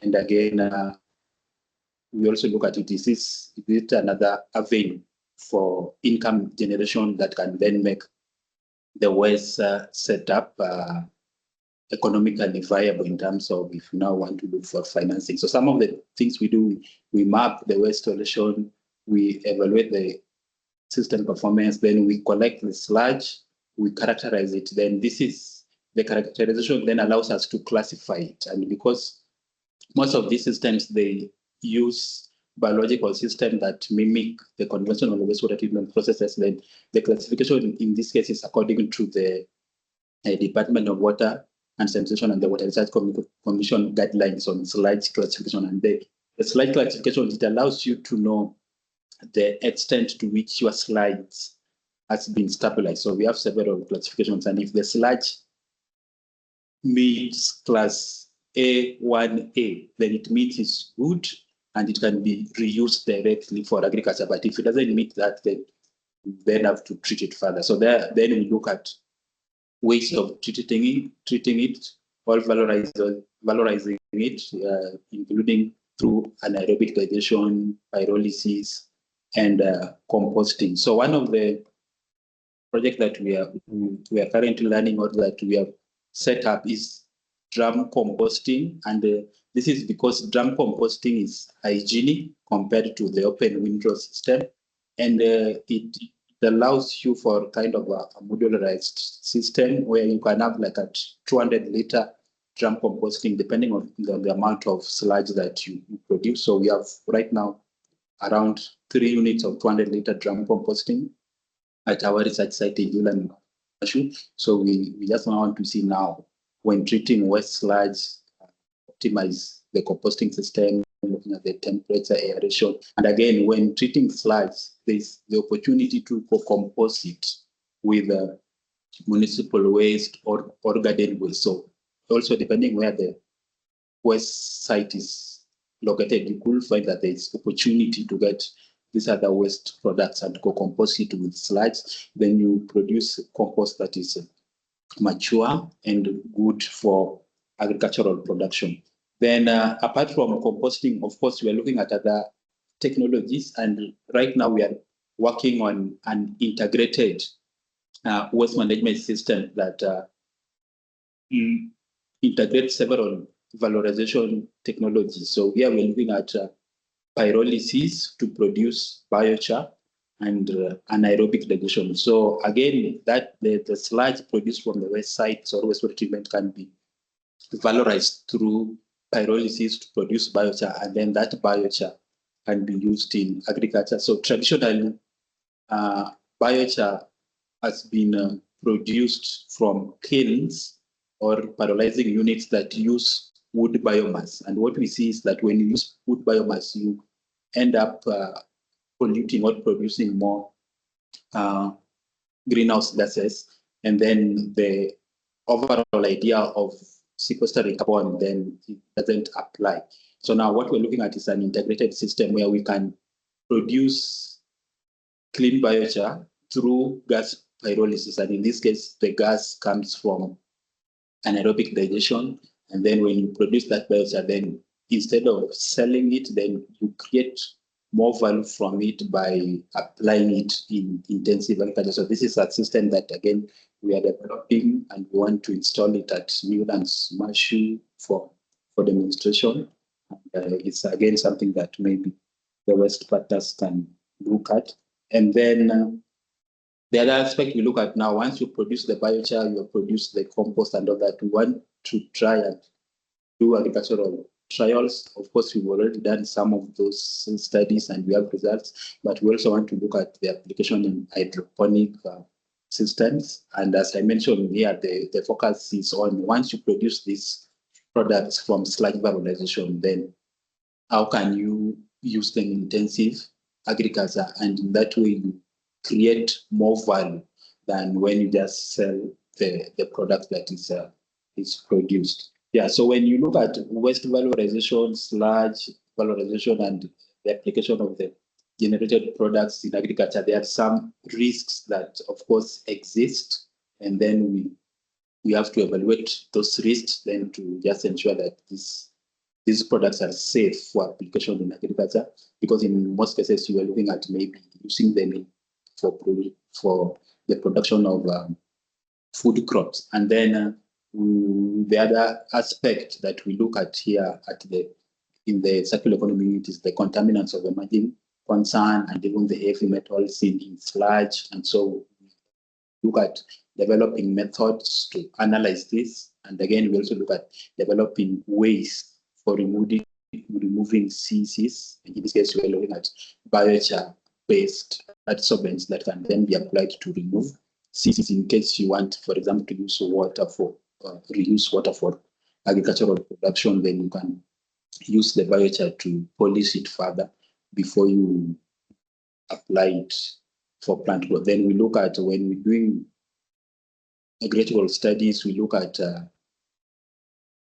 the impact of these contaminants on plants. We look at exposure risk, and then we also see whether then we can develop systems that comply with the agricultural safety standards. Yeah, so that's it from the circular economy team. Thank you, Randir. Thanks very much, Ben. So that's great. There are quite a few options there, and of course, a number of this you're looking at in the context of a living lab as well. So there's the Newlands Marshu site, and I think it might already be there or in the next week or so. But you are collecting the sludge from one of the WESS providers, and you're looking at the biochar there. There's also bricks work where you're looking at the alternative building materials project, and then there's the fry drying project as well. So a number of these kind of prototypes, and I'll say also in the discussions with Joel from Standard Bank, there's quite a strong interest in the longer term economy that emerges as a result of circular approaches like this. So I think it may well go in the future into, which WESS units support circular economy style approaches as well. I don't know if you have a closing word on that, Ben, or if there are any other questions there.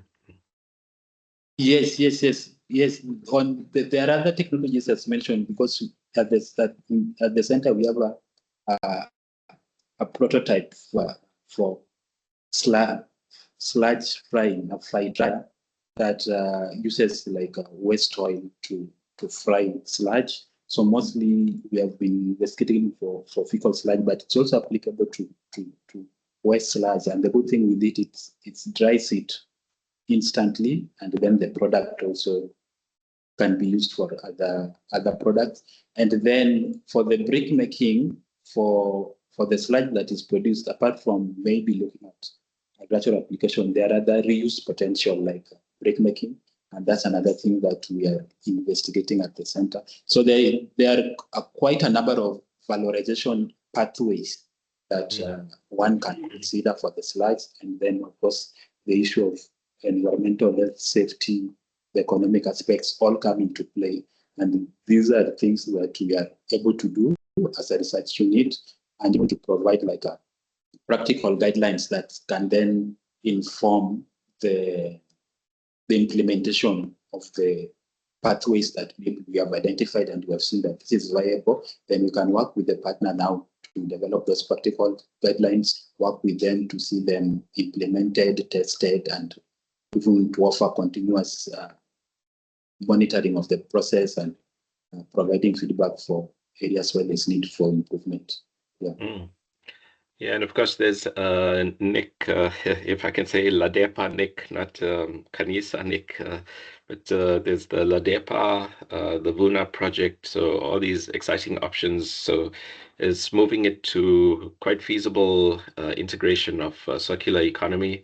We were even talking about hydroponics, and instead of sort of blasting the disinfection loop, so like what Russ was showing with electro disinfection, or even simple chlorination, instead of going that far, it may well be that some of those the partially treated water is suitable for irrigation for agricultural applications, and of course that's where our health and hygiene units comes in to look at what's safe and possible there as well. Yeah. Okay. Great. Thanks very much, Ben. And then just the last part, I'll just talk to quite briefly. So the website, training, and newsletter. So like I mentioned, this infra track, please go ahead and register, and we'll get your space worked out in there. But on the WESS site, so the WESS forum site is available, but I think we need to. So what's on there are more like examples of the kinds of news that we're looking for. So honestly, like I was trying to say at the beginning, we went quiet for a longish time while, in particular, the de-risking work was being worked on, and now that I can say we have the framework in place and the people in place and the equipment in place and all that. And in effect, it's not that de-risking is now that there's one fixed way to do it. That over time there will be new mitigations that will investigate new issues to invest and so on. But in a sense, that will now just work within that framework. So now that we, in effect, have this whole setup working, we'll be in touch more often. And so we'll be looking for more of the news to make it into the website. And I wanted to show here also, this a little bit came out of our discussion. Am I even sharing screen? Sorry, one second.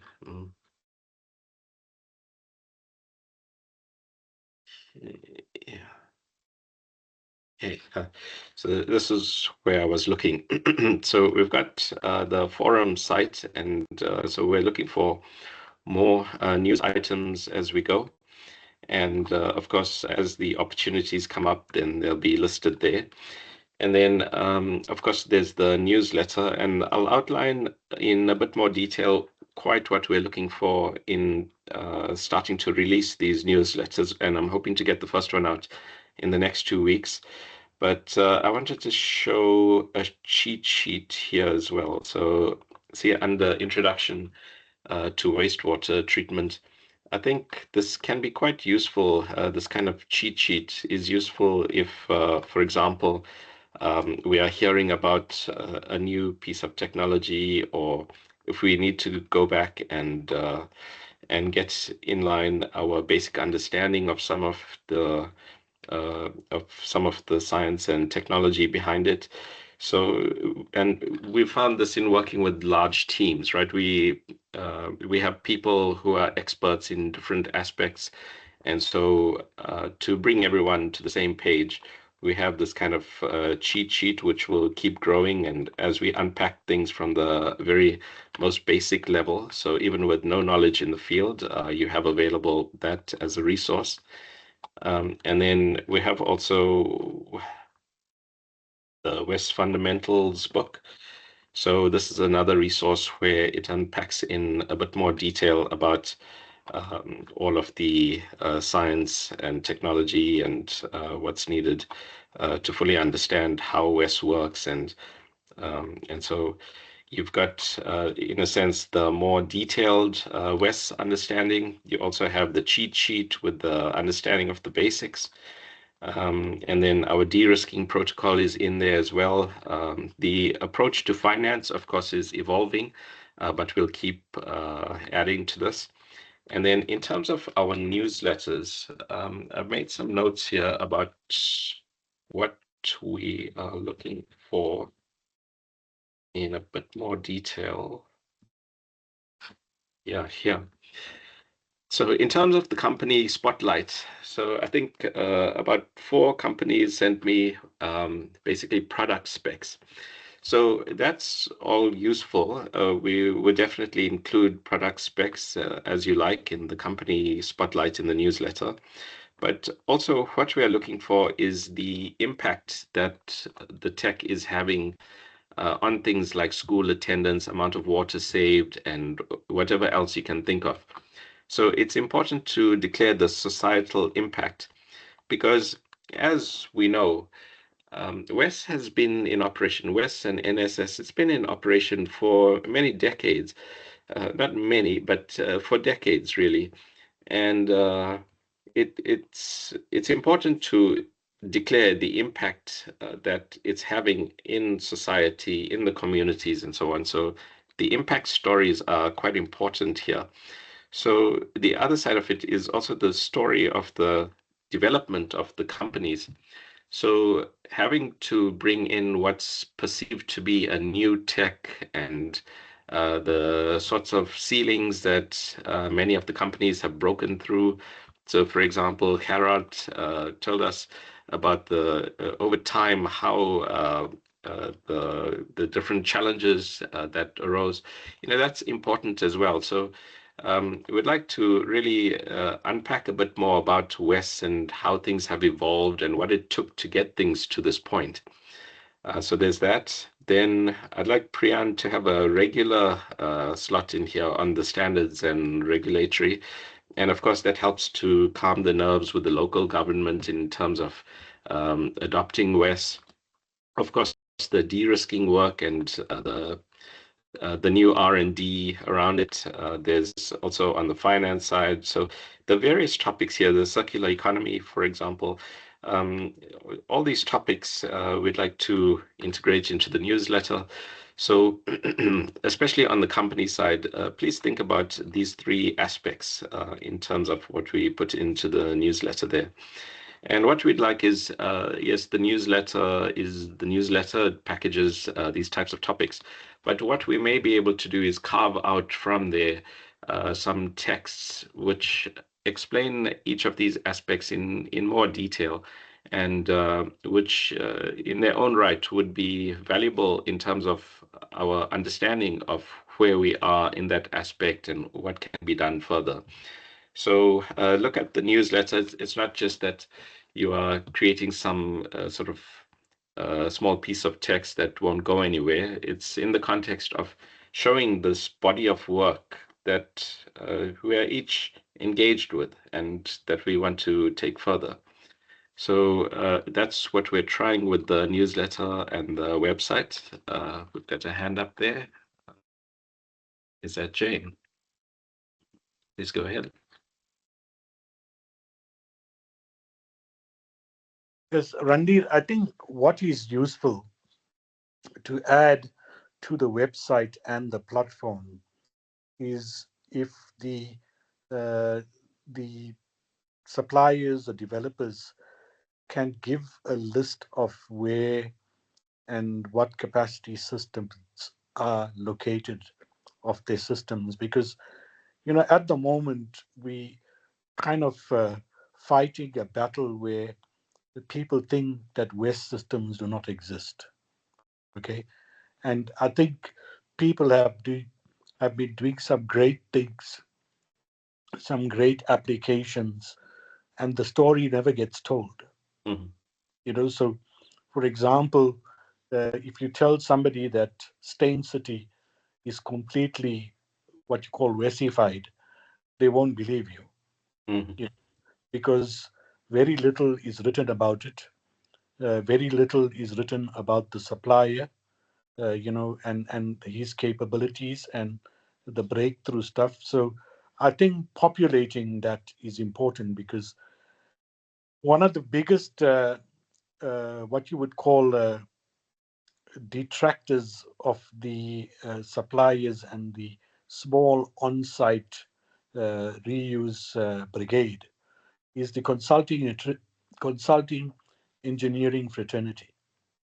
Okay, they're very quick to say how bad these systems fail, so they can build big wastewater treatment plants that drives their fees.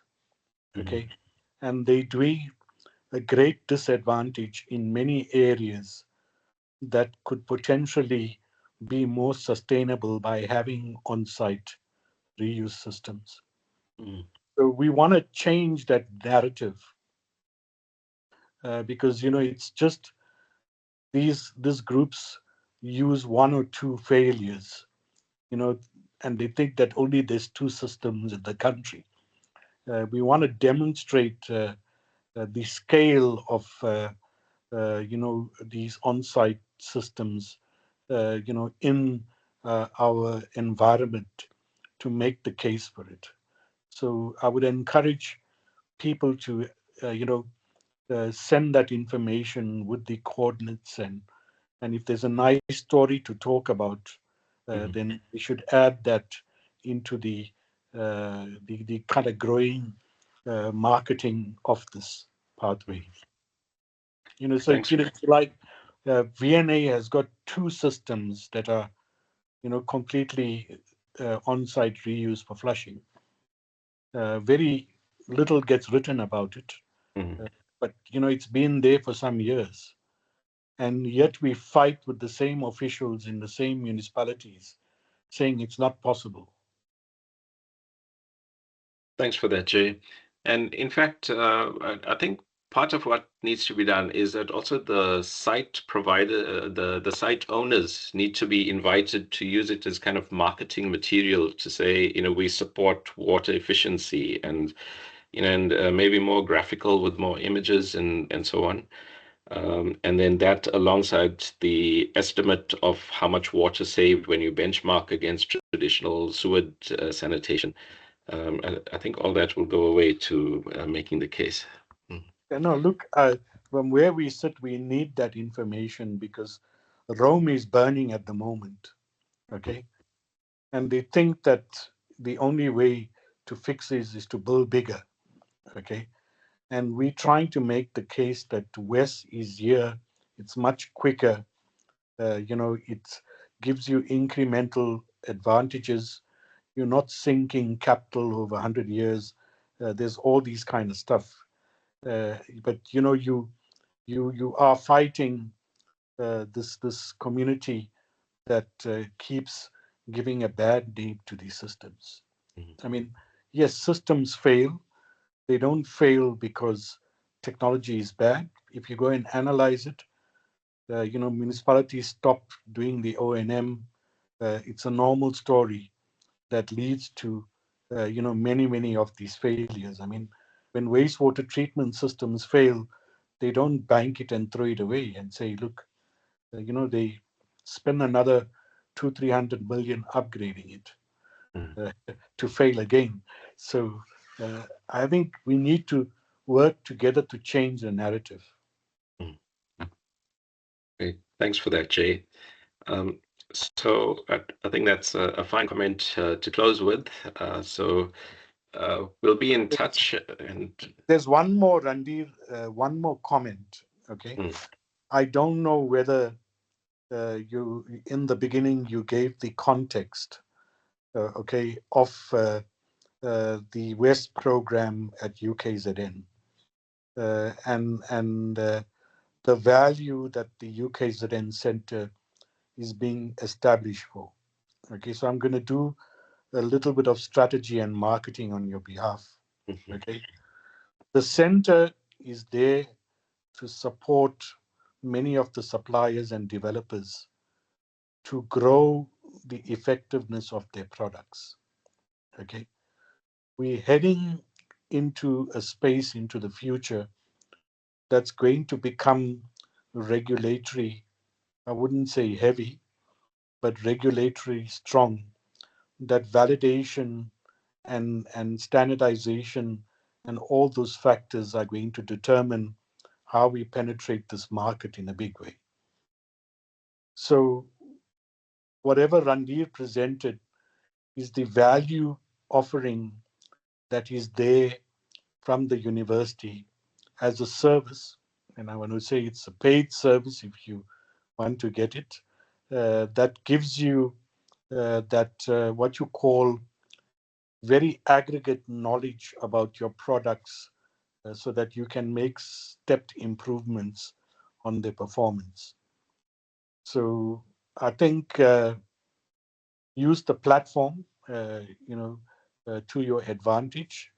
A lot of funding has gone into establishing it with the objective that it would offer the springboard for many products into the marketplace. Thanks for that, Jay. Yeah, so that's a good comment. And of course, the fact that the DSTI is coming to the party, Standard Bank and hopefully more banks as well are coming to the party, that all helps support it together. So yeah, we'll be looking to structure these things so that it eases the load on everyone and eases the way forward. Yeah. Okay, so thanks very much, everyone. And I'll say today was a bit sort of information heavy. We would like to move this towards more of a conversation. and so that it actually starts to function as a forum.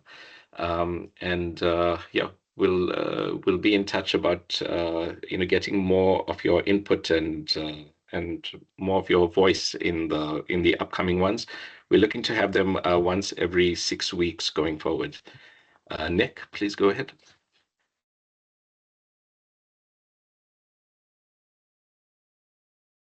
I think you're on mute there, Nick. Am I still on mute? No, back. I'm back now. Thank you, Prof. Sure, Can you please go hear ahead. me? Yes, I can hear you. Thanks. Thank you. And I found today absolutely fascinating, and thank you very much, especially what Standard Bank had to say about all of this. Also, the circular economy. What we're doing at KwaMashu is something that's under the jurisdiction of WESS, I'm sure, and the results we're getting are phenomenal.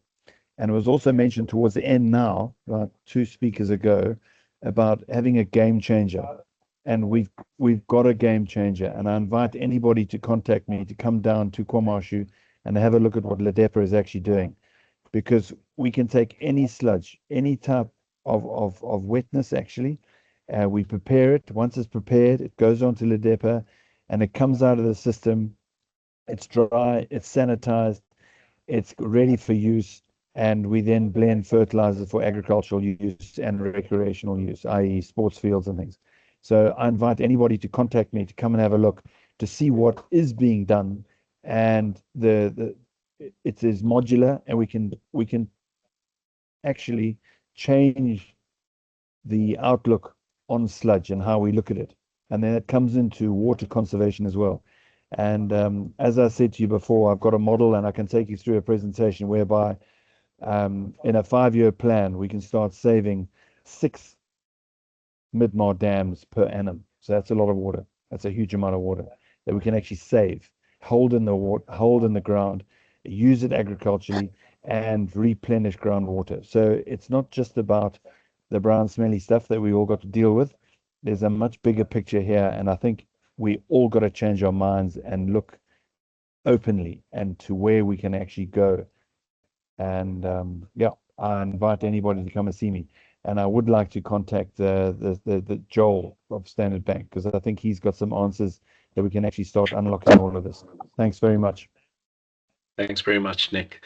In fact, maybe our sampling program can also connect with you because you saw there's sludge collection and sampling as well. So there's all kinds of routes forward, and maybe you could write an article for the newsletter also that outlines some of the way forward there. That's a good idea. Thank you. Thanks. Okay. So we've got another seminar on after this, so let's call it there. So thanks very much, everyone. Like I say, we'll be having these meetings more regularly now. We'll send out a call for approximately we'll send out a request for a date, which is in approximately the next 6 weeks. And in the interim, we'll also be sending more information and more requests for more information. Thanks very much, everyone.